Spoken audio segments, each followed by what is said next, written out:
Welcome, everybody. I think we'll kick off. We probably have a few people join us, but I think it's good to run the time.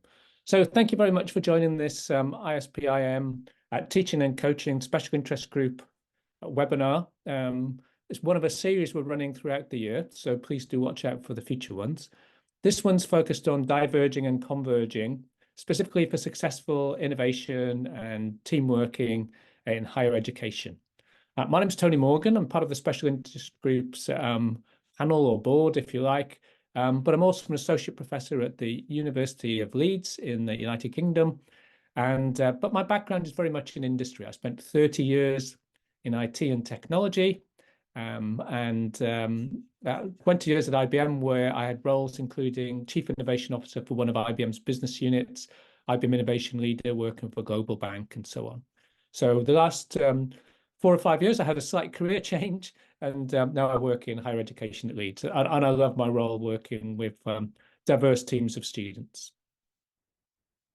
I should say, if you've got questions as we go, please feel free to place them in the chat. I will open up for questions a couple of times during the session as well. I'd much rather make this a conversation than just me talking, but please let me know if you've got a question, put it in the chat, or you can come off mute and ask, and we'll talk about that. The challenge that I'm going to talk about today is, I think, a common one for many universities, and particularly for employers. Employers want graduates who can work in diverse teams, communicate really effectively, creatively solve problems, understand, commercial implications of decisions, manage change, manage innovation. And from my experience in both in industry and university, team-based activities are a great way for students to develop those skills. But engaging in teamwork can be a real issue for many students. I don't know if you'd agree with that from your own experience, but I definitely see that. And there are a number of key factors. Firstly, team discussions can be challenging. If you get any group of people together and have a discussion, I think typically you'll get 1 or 2 extroverted people probably dominate that conversation, a couple of people who join in a bit, and then some people that are much more passive and don't really engage so much. Or if we're sharing ideas, we might get a situation where we can see we're in a situation where some people are dominating the conversation, or even if they're not dominating the conversation, they're saying, I've got a great idea about X. And then the way our minds work is we're not thinking about our ideas about Y or Z. We start thinking about that idea about X. So any team discussion can be challenging for a number of reasons. In terms of students, the level of confidence of the student, the personality type, extroverts or introverts, the social and cultural backgrounds, proficiency in a taught language, these can all play a part of students often not being confident to engage in team-based activities and discussions. So sometimes, they'll become passive or not take part. And if you lose that engagement with an actively taking part, you lose a number of things. You can lose that student's engagement, which obviously a key impact for that student. But in terms of the team as well, you're losing that diversity and all the great inputs that parts of the team could be getting. So I think the key question I want to ask today is, how can we ensure that team-based activities really do foster inclusion, diversity, and engagement? And I'm going to give you my view of a really good technique to do that based on my practical experience, but also some research. In the second half of the webinar, I'd love to open it up to the attendees and get some of your experiences and hints and tips as well. So the way I go about this is using diverging and converging, and I'll explain what I mean in a few moments. But that's used extensively in industry. I used it a lot at IBM, for example, to facilitate more diverse inputs and generate higher value ideas and solutions for innovation activities. Particularly used a lot in something called design thinking, which is about human-centered design for innovation, but you can use it in many other pieces as well. And so I've been using this in my teaching with the students. And then when I started to do some research, pedagogical research, found that there was very little previous pedagogical research of using diverge and converge approaches in higher education. We use it in our own teaching, as I mentioned. We have a cluster of innovation management related modules focused on experiential learning and team-based learning. And we've started to do some pedagogical research about that, sort of interdisciplinary and team-based learning. And this became one of our focus areas. We didn't set it out to be one of our focus areas, but we found so much rich data and findings, found it a really valuable area to look at. So for those of you unfamiliar, how does it work? Well, you have two steps. Unsurprisingly, the first step is diverge. And this is all about creating choices, getting the inputs of the team. Then you have a step of converge, which is reviewing those choices, those inputs, and making decisions. So the first step, diverge, typically the way it works is everybody provides input. And we do this ensuring there's no conscious or unconscious influence or bias by other people. And so the way we do that is actually by asking for inputs to be done in silence. So we'll have all the activities before we need to do. We'll get the teams working, looking at doing some research and so on. Then we'll ask them to do an activity, but we'll say, you must do this in silence. And that stops that piece where somebody is saying, you know, I'm thinking about X, and then stops people thinking about Y and Z, because we want as much diversity as input as possible. You can do this in a number of ways. For example, often we use post-it notes. If people are writing down on post-it notes, they can't see what each other's writing down, so you get the diversity. If you're using online tools, I use Mural a lot, but Miro or Miro is very similar. There are other tools as well. Certainly in Mural, there's a privacy mode. So when we have our students doing these activities, or the companies I work with as part of executive education, I set the privacy mode on, then the students can't see what each other are writing down. So they're not influenced, whether it's consciously or unconsciously, or biased by other people's inputs. And then you get a whole series of inputs. Once that's complete, we then go to the converge stage. This is where we want the students to have a discussion. So the group reviews the inputs, and we want them to make team-based decisions on the next steps. And so this does require a level of facilitation sometimes to make sure everybody's been involved in the conversation. But one of the keys for me is it's about using empathy and active listening. So we encourage our students to have empathy for each person that's talking about their input, and active listening. So they're prompting, to find more information about this. No input or idea is a bad idea, obviously, but then when the conversation, oh, that's really good, but we could also do this, or how about that? Or we've got these two inputs, we could merge them together. But really using that empathy and active listening to make sure everybody's inputs from the whole team are used to help make these decisions. And as I say, it does need a level of facilitation sometimes to make sure that, the couple of more confident or extroverted people aren't just dominating that conversation. But I find it hugely powerful. I've just got a quick example. This one is about idea generation and prioritization. So typically at this stage of the project, we'll have asked the students not to jump into ideas, but to do some research on the problem area they're working on. Then also to think about the stakeholders involved, what's important to the end users and other stakeholders, and then generate ideas. And so for the diverge, we have this big ideas canvas where this example was using Mural, the online tool, but it was set in privacy mode. So all these little boxes, no students could see what other students were writing. They all came up with their ideas.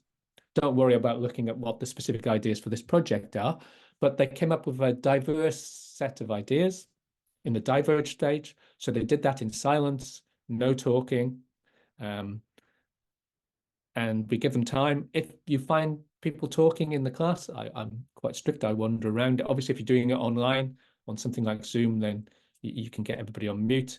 But in the class, I ask for silence because that's the best way people can concentrate. Sometimes you'll find after 5 or 10 minutes of an activity, little bits of conversation are starting to break out, and that usually means we're getting to the end of that diverge stage. Great thing with tools like Mural, you can also see what's happening online. So if I've got 10 teams of students in a room, I'll have 10 web browser pages open of Mural, and I can see what each team are doing. Oh, team 6 haven't done very much. I'm going to have, team 6, we need you to you put more input in and so on. So we can see that input. And then, so after that diverge in silence, we ask the teams to converge. And so in this case, they're prioritizing their ideas and using a design thinking technique called the prioritization grid. In this case, where they've reviewed their ideas and ranked them from low to high of importance in the vertical axis, and feasibility low to high on the horizontal axis. And these are relative. So if they're post-it notes or on a T-like mural, you move them around, and often the teams update them and so on as they go, or group them together as they have here with the sort of orange blob of grouped ideas.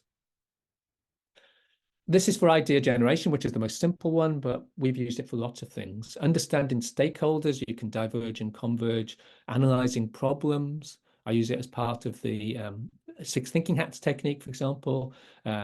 Reviewing end user experiences, developing, understanding stakeholders, I've mentioned, developing value proposition statements for commercials and so on. So we get the diverge, or the inputs, then we bring the team together to review and converge and create the outputs.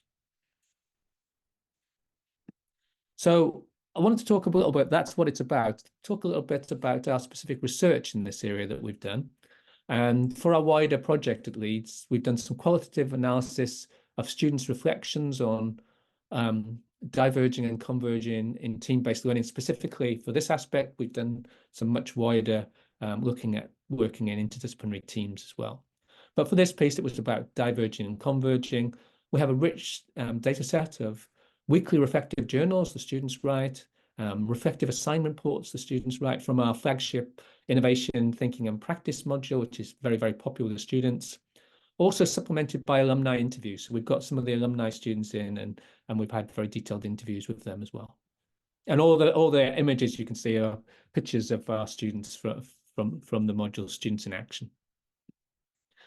So the module itself, we have diverse interdisciplinary teams, and these are assigned real-world challenges. So it's one of these team-based experiential learning modules focused on developing the skills that employers want that I mentioned at the beginning. These real-world innovation challenges are developed with partner organizations.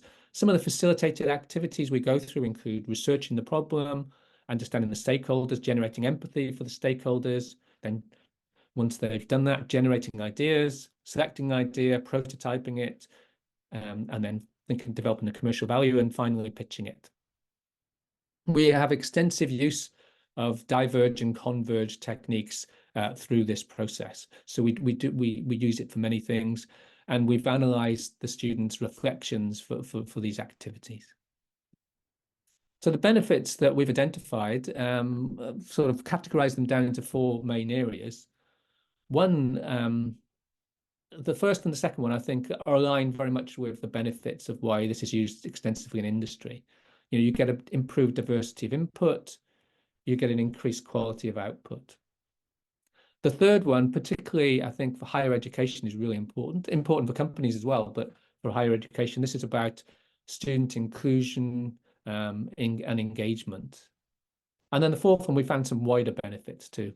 So what I'm going to do is just walk through each of these areas using a couple of direct quotes from students, but these aren't the only ones. There's many, many supporting statements. So we really did find this approach helped create a much more diverse set of inputs into these activities. So here's a couple of student quotes from their logs or reflective journals or interviews. We diverged, so we would not be influenced consciously or not by other people's ideas.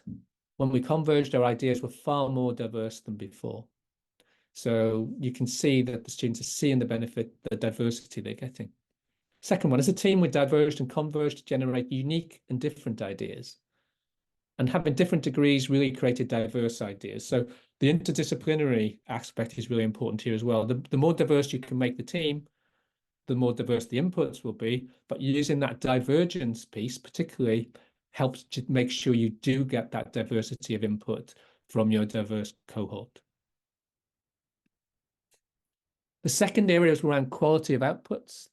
A couple more quotes. The diverse minds within our team created unique and contrasting thoughts that we could then be linked together to gain the best possible outcome. So I love this. This is, they've used that diversity to diverge, but then they've brought that together. They've linked their thoughts. They've worked together to gain that really good outcome. Second quote, we diverged and converged. This helped our team have a better understanding of our problem area. So this one, for example, wasn't about idea generation. It was about analyzing problems that they were looking at and using diverge to understand the problem, then convert to get the inputs, converge then to say, well, these are the areas we're going to focus on. So again, really powerful. The third area was, the one that was really important, I think, particularly for our higher education piece. And this breaks inclusion. We've broken it down into a couple of different areas. This one's about giving introverted students a voice.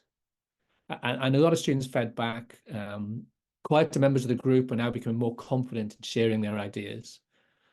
This further highlights the benefit of having diverse groups where everybody feels comfortable contributing. Really interestingly here, we got lots of student inputs in this as well, and some very long quotes. I've not put it in, but a student talking about how they felt they weren't creative. They wouldn't have raised ideas, but they raised it during this sort of diverge stage. And when the team adopted their idea, they just felt so good about it. They just felt so positive because they wouldn't have even raised the idea if it had been a discussion. And from then on, that student was much more confident to get involved in future activities. So it can be really, really powerful for, introverted students, students who are less confident, maybe students who come from, sort of certain cultural or social backgrounds that struggle. The second and a very interesting area we found for inclusion, obviously we're a university in the UK, English is our taught language. But for many of our students, particularly, many of our master's students, but other undergraduate students as well, English is not the student's first language. And a group discussion can be quite intimidating. So we were getting a lot of feedback. It really helps to get our ideas without causing anxiety because of having to speak in front of the group when they felt less confident to do. So they were actually getting their inputs in there. Of course, we do encourage our where students where English is not their first language to get involved in that discussion. But once they've had their input in the diverge, then in the converge, we're asking them to talk about it. And they do talk about it. So really powerful. The second interesting angle we found was students who English is their first language was finding this affected them as well. It gave me a chance to learn to change the way I speak to other members other team members when English is not their first language. So a really interesting sort of counterbalance of helping both sets of students. Then the last area of benefits was just, we found that students were also identifying wider benefits. And one of those was students were starting to use diverge and converge in activities where we weren't directing this. So one of the things, for example, we have a number of student pitches. And so one of the student teams or a number of student teams were diverging and converging to develop the pitches without being asked because they saw the benefits by then. So as an example here, we diverged to work on the sections individually before converging towards the end to practice the presentation. So, that was a lovely example of students seeing the benefit of this technique. And in terms of employability and future careers, lots of students talk about how they'd like to apply this moving forward as well. So just one example here. In teamwork, individual opinions often get ignored due to groupthink. I plan to use diverging before team discussions in my future career. So they can see that groupthink issue and look at how they can address it as they move forward. So as I say, I find this a very, very powerful, my colleagues find it a very, very powerful technique, but the feedback from our students is really, really good as well. Any questions so far? I'm conscious I've talked about, I wanted to open it up near the end anyway, but does anybody have any questions? If you do, please feel free to come off mute or just raise them in the chat. Otherwise, I've got a little bit more material, but I would like to make the second half of the session much. I'll stop sharing slides and make it much more much more sort of discussion based. Okay, so I shall carry on for now. If anybody does have a question, just let me know. So I've got a little bit of bonus content about our wider research that we're doing, and this is about team-based teaching and learning. So some of the findings are recommendations that came from our findings of doing an analysis in this area.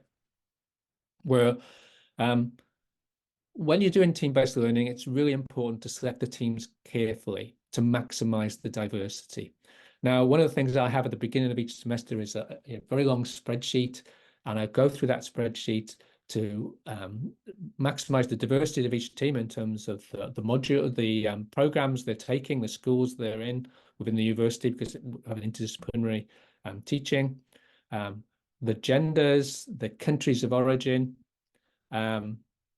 and this is really, really useful. There are other things I'd love to have, information about data about personality types and other things. We don't have that data, so I can only do it so far. But I think it's really important to select the teams carefully. Also, we had a lot of evidence from our research that the teams that got to know each other really early in the module, in the project, really worked much better together. So one of the things I think we'd recommend is give opportunities for students to break the ice. I think it's the same for any team project, actually, early during their project or module. One thing that we use for this is we ask them to create a fun video where they introduce themselves, they talk about how they're going to work together, and they come up with a team name. And we have a lot of fun videos from those, but it's something we ask them to do in the first week, just to get to them. We say, have fun, don't see it as a chore, see it as having fun. With some very funny videos. And that's what we want. We want them to laugh, to get to know each other and bond. But there are other ice-breaking activities you can use. A really interesting thing is to ask the students to spend some time to identify and understand their own and their teammates' cultural differences, and then think about the implications for their team and the opportunities that presents. So one example I have of a last year module I was running, actually, it was a Chinese student who came, spoke to me and said, I'm struggling with our team project. And I said, why? She said, and their team project was being set by a consultancy. It was about after the pandemic, coming back to work. Lots of the consultants didn't want to be in the office anymore. They wanted to work from home, but they wanted them more in the office. And they were giving them some choice. So one of the things the student said, I don't really understand this, because in my culture, we are told to do things and we do as we were told. And I said, actually, that understanding is brilliant, because I don't think any of your teammates have got that viewpoint. So if you bring that into the conversations, then you can bring those issues together, and there may be some ideas that spark from this. And that's what the student did. And it was really interesting to see how that team dynamic worked. So sometimes these cultural differences, part of the diversity, can really help. Another really interesting one, I know Jean Liedtke in the US has done work on this, about identifying and understanding the students, but also the teammates' personality types and what implications and opportunities that presents. Now, I don't currently do this. It's sort of a step beyond the time I've got available. But if students do that, they understand, I am the extroverted person. I will talk a lot. Maybe they can rein themselves in a bit sometimes. Maybe they can, but we do encourage that empathy and active listening, about bringing the quieter ones into the conversation, making sure you have an empathy for other people. And I think it's really key, as I said, with students where your taught language is not their first language, having mechanisms to help those students to engage. So as I say, we use this Diverge and Converge a lot for this, and it's been very successful. So some very simple things about interdisciplinary team-based teaching and learning is there are some very basic challenges around timetables, because we do ask the students to do some work outside the class, and sometimes they struggle in terms of those timetable challenges.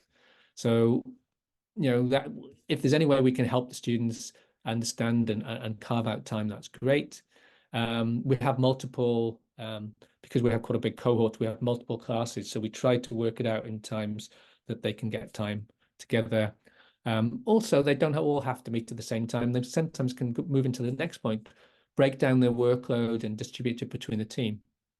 And it's really interesting seeing how teams have done this. And again, we found this in our research. Some teams say, okay, you're the computer science students, so you're going to create a prototype. You're the business students, so you're going to create the business case. You're the design student, you're going to create the user experience or something like that. We have all different types of students, so these are just examples. But some teams do that. We also encourage teams to say, if you're interested in something that's beyond your current area, then that's great. Why not get involved? So we've had, business students say, I'd really love to be part of the prototype because I've not done any prototyping. Computing students or engineering students, I'd really love to be part of developing the business case because I want to develop my commercial skills. So that workload allocation, distribution, and giving options, I think is important. And then final bit of content, some recommendations for all teams. This is probably my favorite message. And I did it yesterday because I've just started our master's innovation module.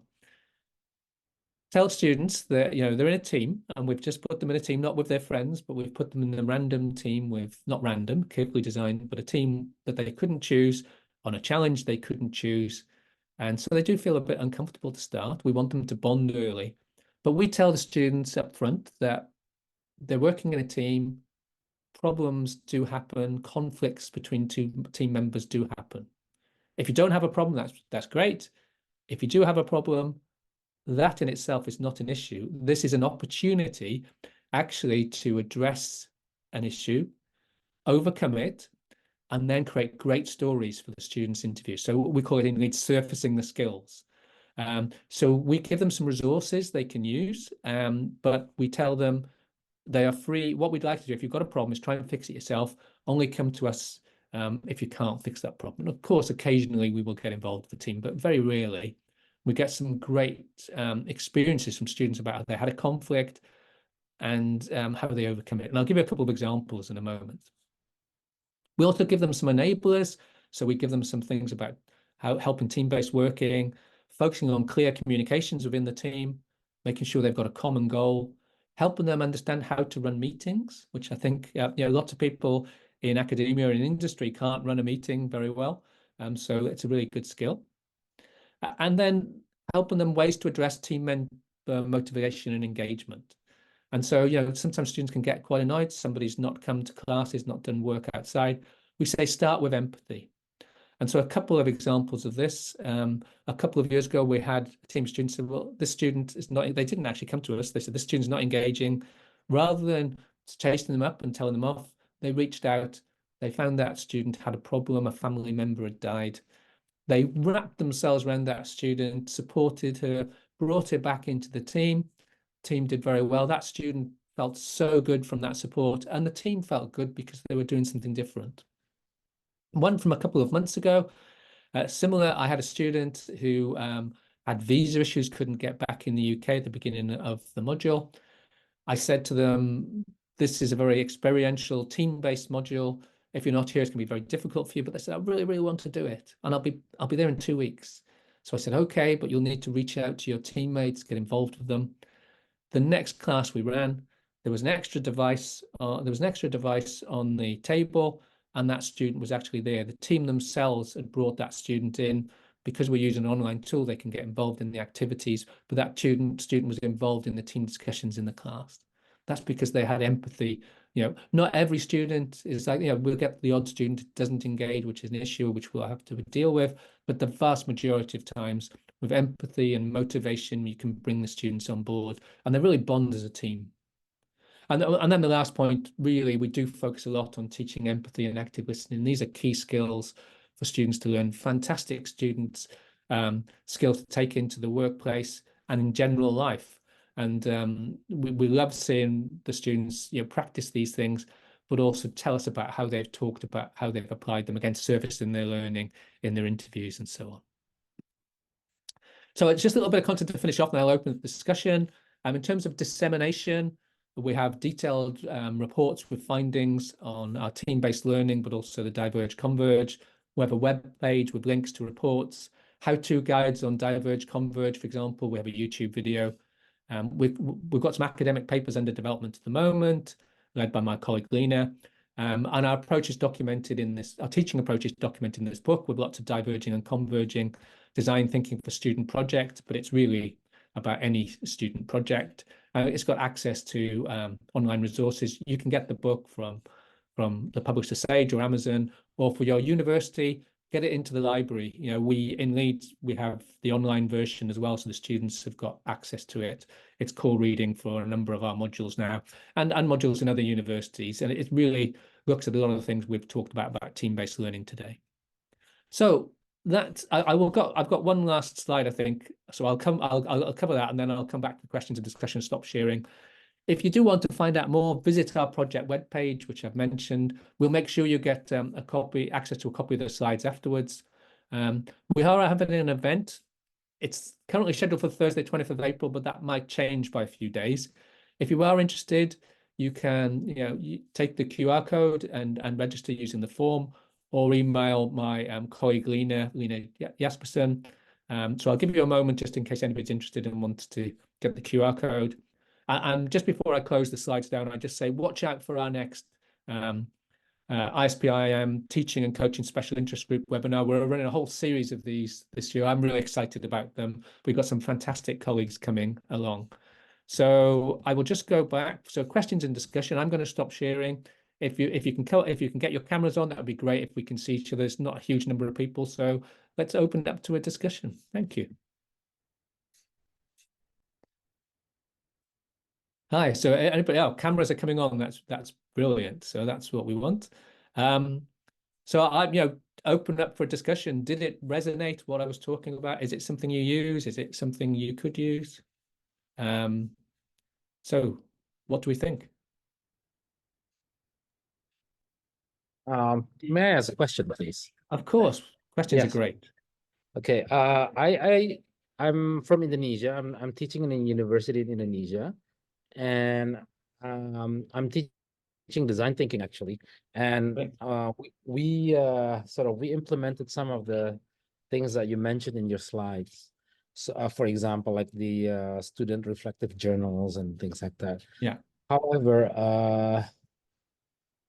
I find that students do not put a lot of attention in writing those journals. So I just want to know if you have any tips or tricks to get I them. do have a tip actually, because when we Okay. started using these, that was one thing we were concerned about, that students wouldn't engage with it. So we do quite a bit at the beginning of the module talking about the importance of this, and it's important for two reasons, we say. Well, three reasons actually. One is that a lot of research shows that if you reflect, you deepen your learning. The second one is if let's say we started the module in September, October, and they're writing their assignments in January, they'll have forgotten some of the things, so they've got a record of what they've done. The third thing is we say each weekly log, so we have 10 of them, count as 1%. And so what you do in your final assignment paper is you're going to copy and paste them into your assignment paper, and you'll get 10% of your mark is down to these. So that's a real incentive for the students. And we also give formative feedback after about 3 or 4 weeks of the module on the first few to say, yes, that's in the right. Majority of them, we say, yes, that's great. If you carry on this way, you will get the full 10% if you do the 10 weeks. Or actually, you need to do a bit more quality or content or a bit more reflection. Or for the few that haven't done any, you're missing out on an opportunity here. And make sure you do engage, because otherwise you're going to lose 10 marks. So that's the way we do the incentive. Okay, thank you for that. I think I'll try that in my classroom. Thank you. Yeah, because I know students do, some students love it actually, and they do. We say a minimum 1 page. Some of them do 5 pages, which I don't have to do that much, but some really like it, some don't. And I've just gone through the marking, and we've probably had about 3 students out of 140 who didn't complete the 10. So it was very high numbers, because they know they're going to get marks from it. It's part of that's great. Thank you. David, you had a question. Yeah, so it's more just kind of sharing an experience as well, Oh, really. brilliant. So yeah, so we're just over the Pennines at Manchester Met here. So we have we've been using some similar ideas really, but for our degree apprentices. So they're often working on projects, but those projects are in the workplace. So yeah, just last week we used it was like a sort of simulation of a sprint, and yeah, just to echo what you said. It was. It really struck home those ideas of the loudest voice in the room, and often, I mean, to be honest, we're almost taught that, aren't we, in kind of business-related subjects. Yeah. That's how you should act. The TV with the apprentice and all that. That's kind of like the sort of idea. I think it does put people off. So yeah, so all that kind of fitted in. So yeah, so I think just celebrate and really want to spread the word and and keep going with it, really. Oh, brilliant. It's great to hear that you use it, David. I think it's so powerful. I think for the non-UK people, the Apprentice is a UK TV program led by Lord Sugar, and it's very silly in many ways. But maybe we should have Lord Sugar. We need to diverge and converge. One of them Yeah, should say to him. yeah. That's great to hear, David. We should link up on LinkedIn Oh, yeah, and share I've sent you over. Yeah.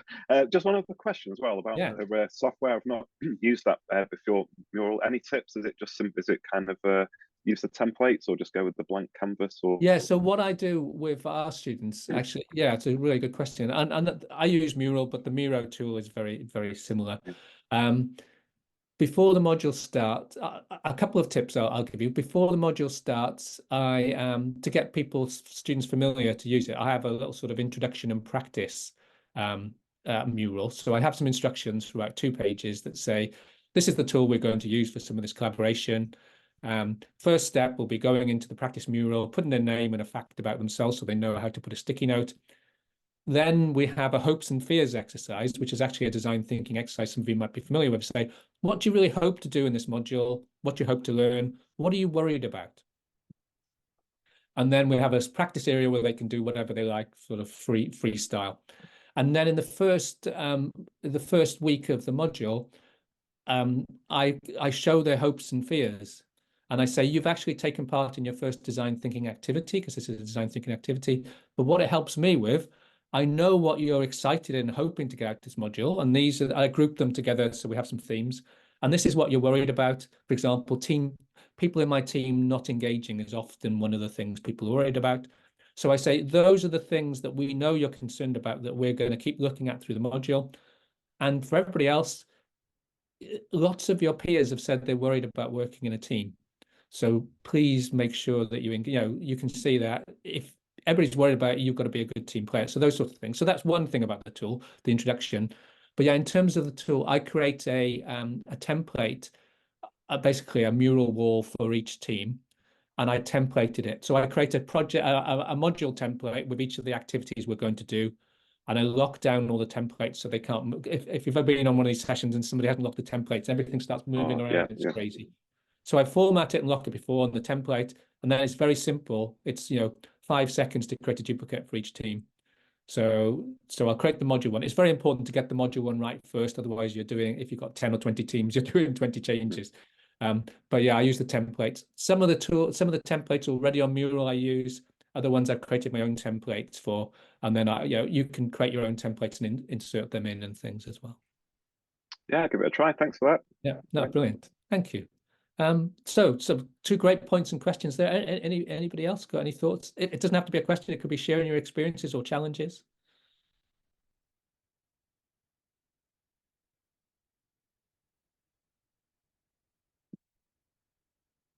Sounds like it might be oh, David again. Great. Sorry, I just don't want to be that annoying person asking all the questions. That's good. We want engagement. Yeah, no, I was just wondering, do you have any experience of working? Because often we think of this almost with startups and kind of on entrepreneurial ideas.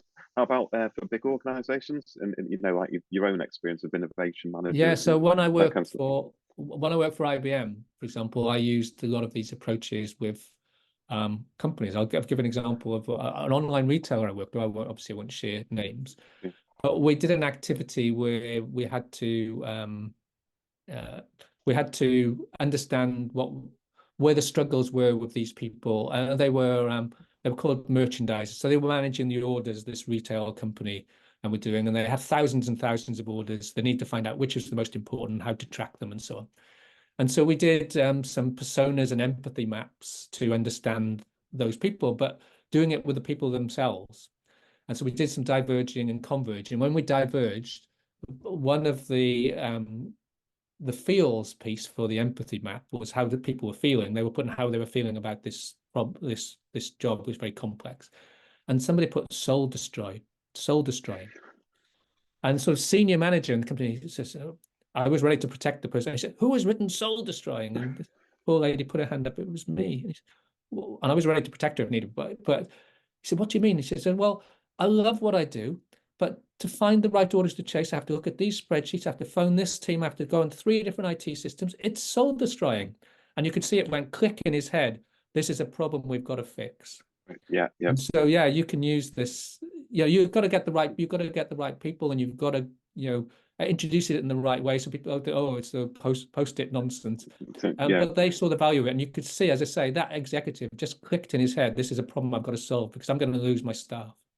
Yeah, so that's exactly the sort of thing that I'm really interested in, and maybe we can discuss, talk more later, because we have these apprentices, some of them 18, 19 years old, and they're coming into organisations, and the reason they've been hired is because they've got new ideas, creative.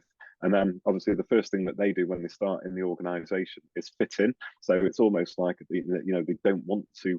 They just go with the flow, and we just feel that they can perhaps come up with more innovative and the ideas other thing projects. The other thing that got me into academia, if you like, in my last few years at IBM, was I started working increasingly as part of the innovation. I wanted more diverse ideas. So I started running projects where we got experienced technical people from IBM, but the early career professionals, so the apprentices, the interns, the new graduates, working together and working with business people and a client. And we're sometimes doing these for free. This is sort of a showcase for innovation. And we would use these design thinking and other techniques and diverge and converge. And they were always my favorite projects because I think we had the unconstrained thinking of these people backed up by a lot of great technology, a lot of great business experience from the other people. And the ideas and the things that they developed and we came out with were always much better than one of those groups could do in the end. So it goes back to this diversity thing. We were getting, the diversity comes in very many ways. People think about it, it's gender or race or whatever, but 3 different levels of experience created huge diversity.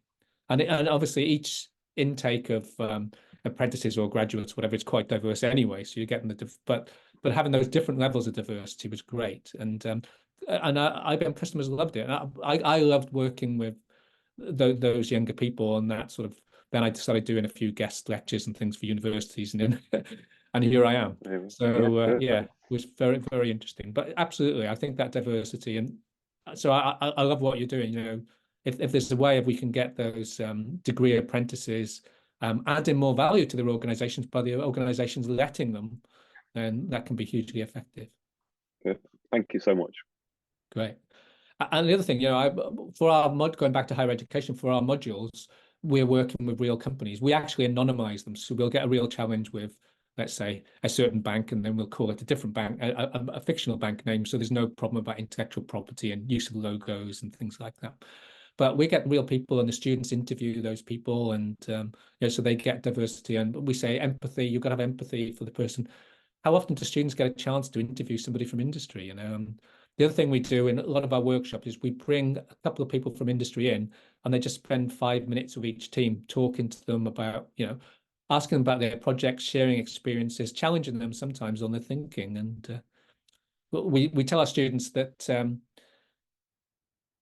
everybody's got an opinion, so we're going to have a series of experts in. Not everything they say might be right for your project, so you're going to have to filter a bit. In the same way, if you work for a company, if you went to 5 executives and asked them the same question, you probably get 5 different agendas and answers. But it's really useful for the students to have that sort of different input, I think. Great, thanks, David. Any other thoughts or questions? How we're doing for time? So always good to finish a little bit early, so that's not a problem. Hopefully this was useful for everybody as well, just in terms of sharing experiences. And I think when you do these things as well, students really value it, and because the students value it, you get a lot of job satisfaction. I should say the screen behind my backdrop is my teaching room at Leeds. So we have this collaborative teaching room where each team has a table, and they work together on the table. They work together at that table. So I see we've got a message in the chat. We're trying to evaluate the development of future skills in our course where we solve real challenges and focus on one skill like discussion. And this method helps. Thanks a lot. Oh, that's great, Sandra. Thank you. So what we did when we came up with this module a number of years ago, we spent some time, obviously I had my IBM experience, but looking at what skills industry really wanted. So the modules called it, we've got a cluster of modules now, but they're innovation modules, but actually half of it's innovation, or maybe less than half. The rest of it is these skills. And so 1 week, it might be focused on commercial awareness. So we're looking at commercial aspects, whilst every week we're looking at communication or something. So there's a bit of a grid and a matrix of how we cover these skills through the module as well. which is really interesting. So I would definitely encourage you, Sandra, to, these wider skills are fantastic, and that's what students need. And the other thing I'd encourage people is the interdisciplinary piece. We get so much feedback from our students. This is the first time. The main module I run is final year undergraduate, and they said the first time I've actually worked with students from outside my school and done something differently, and worked in a team. And I love the one quote we had with one of our alumni interviews. They said, and they'd left about 2 years before, and they said, I can remember the room. I remember where I sat. I remember where the other students sat on my table, and I remember all their names. And I couldn't tell you that about any other module. So that made me happy. So I loved hearing that. But yeah, and the feedback and the fact that alumni wanted to come back and be interviewed and things as well was great.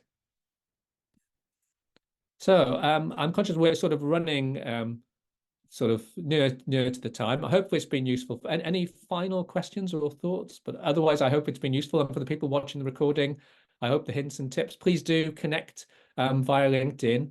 And also, we're going to be having the next ISPIM teaching and coaching special interest group soon. Information will be coming out about it. If you got invited to this, then I'm sure you'll be seeing the details of that as well. And our sort of panel board members, we all promote the things on LinkedIn, etc. as well.